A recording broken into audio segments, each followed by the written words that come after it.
Hi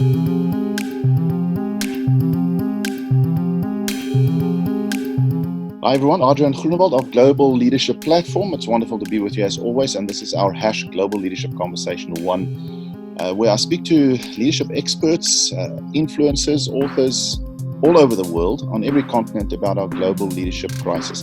And it's under the Global Leadership Conversation 1 hashtag. So with me, special leader Marianne Roux, all the way from Australia, CEO and founder of Roux Consulting. I believe she will have some really strong views, working on several continents, not just on that side of the world, when it comes to leadership development and helping organizations succeed in these difficult times. So we've got a global leadership crisis, pockets of excellence, thank goodness. But Marianne, welcome to our conversation. Thank you. It's good to have you with us. Let's start with our first question. How would you describe the global leadership crisis? Define it for us. Let's try and get a handle on it. Adrian, I see around the world what I call the complexity gap, and it's increasing. And what I mean by that is that technology, business models, organization models, speed of innovation, everything is moving faster than leaders' capability to deal with it. And so much faster that when you look at adult development theories and we actually measure the ability of leaders to cognitively and emotionally cope with it, they are about 3 to 6 years behind in their adult development. So that's when you see Keegan's work coming through, the work of Theo Dawson in the US. And we know that only 10% of leaders can actually be systems thinkers. And what we see when they cannot cope with complexity is we see high levels of controlling, protecting, and complying behaviors.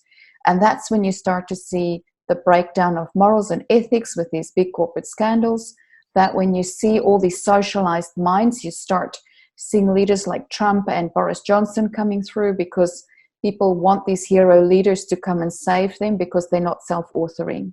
So I think we have a really big acceleration job ahead of us to make sure that we are accelerating people in their ego development, in their ability to think systemically, and in their ability to lead themselves more effectively. Well, that's really well put. I can see that you've given it a lot of thought and that you experience it. So we've got that huge gap. And I'm guessing our current education system, when I say education system, I mean the MBAs, I mean the business schools, I mean a lot of our leadership training as such is also behind them in some way, shape or form. It's very far behind. And in fact, my PhD research is, I'm currently working on an integrative, updated model of leadership 4.0 and an updated model of leadership development 4.0. If you look at the eras of leadership, how it has come through, we are now in the integrative era. So all you're seeing at the moment is this proliferation of more and more concepts that are not saying anything new. You're also looking at a lot of nonsense out there. Like Jeffrey Pfeffer says, you wouldn't let a surgeon do surgery on you that isn't well trained in all the aspects of the body and surgery.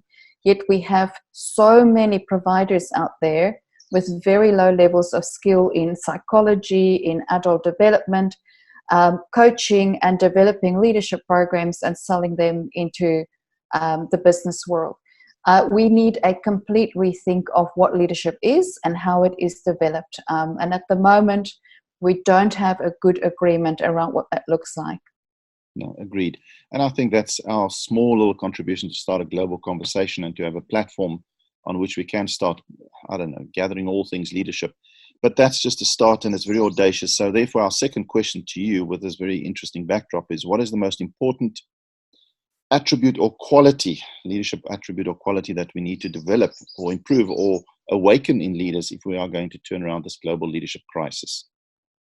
So when I started building this integrative model, I had a really good look at what people are trying to develop. And what they are doing is they're trying to develop competencies and behaviors. And by the way, that model is really old. It was developed in the 1950s and 60s. We know that we were then in the second industrial revolution. We are now in the fourth industrial revolution. So I think it's very different. I am a big lover of David Day's work. I think we have shied away from things that are below the surface. We need to start working on adult ego action logics. We need to start to help people move from the socialized mind into self-authoring minds. We need to start helping leaders really underpin everything they do with strong ethical reasoning and teach them how to work with moral dilemmas. And we need to build this, what I have a program called Personal Agility, a program that builds the core personal agility skills like focus and growth mindset and deep 101 in relationships. So you'll be surprised how few people actually understand how relationships work, how people are sense-making beings, and how we all have different stories. And if we don't check it out, we have all this interpersonal mush. So for me, it's ego, action, logics. It's making sure we've got strong ethical reasoning skills so that we can deal with moral dilemmas, and strong personal agility. The skills and competencies will change over time, and they'll change really fast. But if we've got those things, we'll be able to move into whatever the future is, which we don't know at this point. Okay, you say ego, action, logics. Give us a few seconds on that. That you kind of put it doesn't seem to be necessarily be your top quality, but you do put it at the top. I did put it at the top. When I look at, I've built a pyramid. So the pyramid for me, at the base of the pyramid is the values and moral maturity of the leader. The next layer is adult development theory. On top of that sits behavior and competencies, which is much smaller than we are currently doing. Ego, action, logics comes from education. And one of the problems we've had is that universities have had very siloed areas of academics, right? So we've had teaching, we've had psychology, we've had business over here. And actually what we really needed to do was to bring brain theory, education, everything together.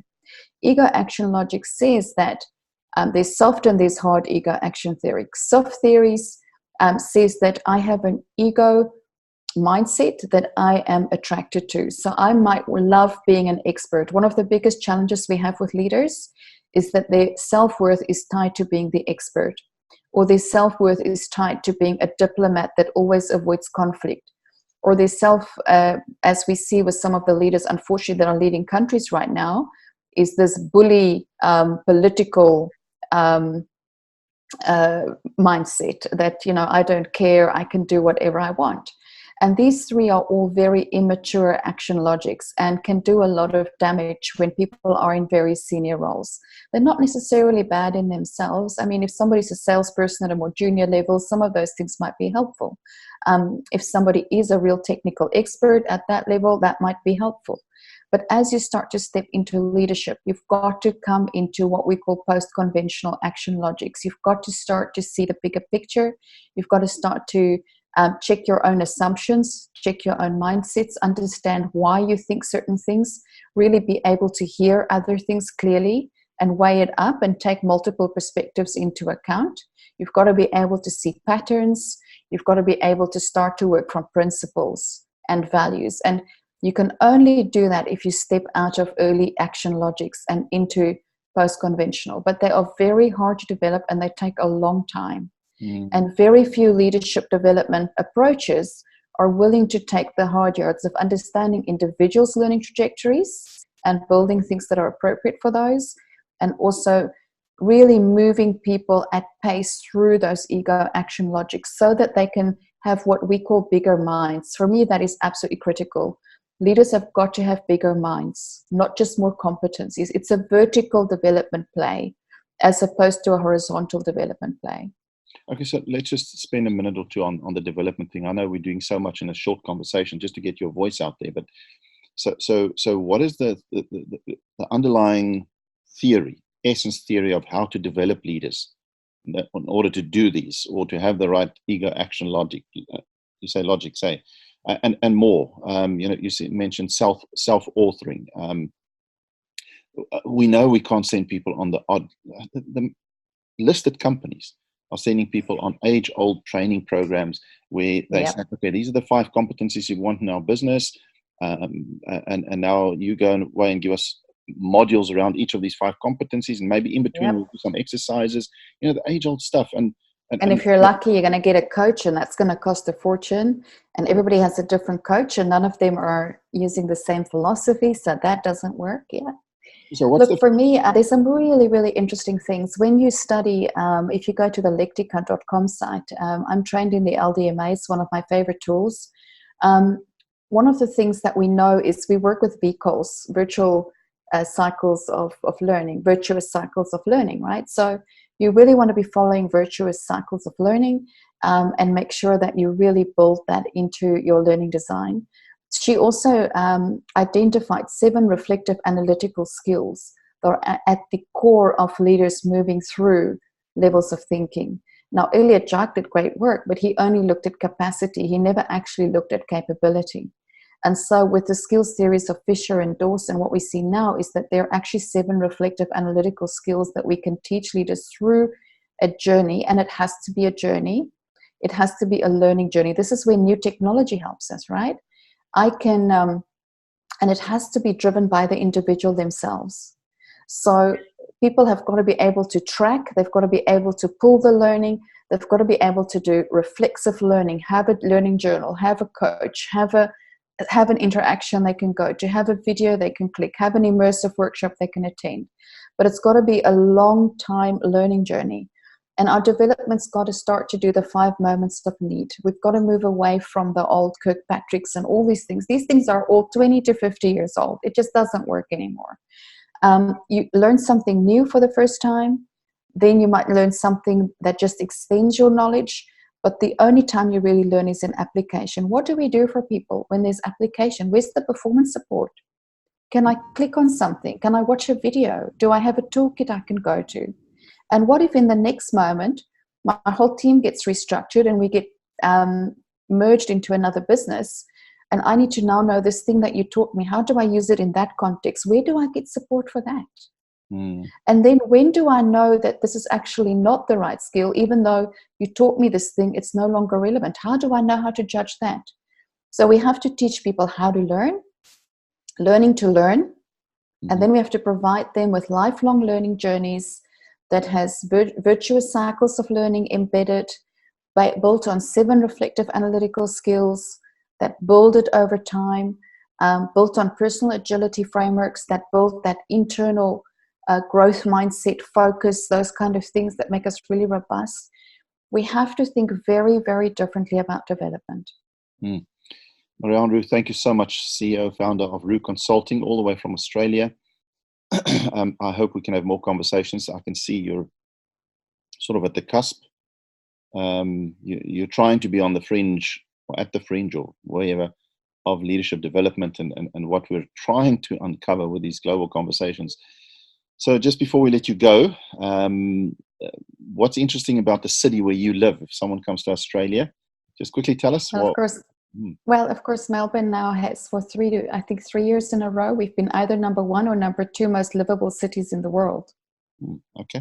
So we're very proud of that. And I think the reason we are that is because we have an incredibly multicultural, edgy city that's full of restaurants and laneways with incredible street art, and a lot of festivals. And it's just an incredibly joyous place to be in. And I'm sure safe. It's very safe, indeed. Marianne, Roux, thank you for your time, and we look forward to future conversations. Thank you for your contribution. Thank you.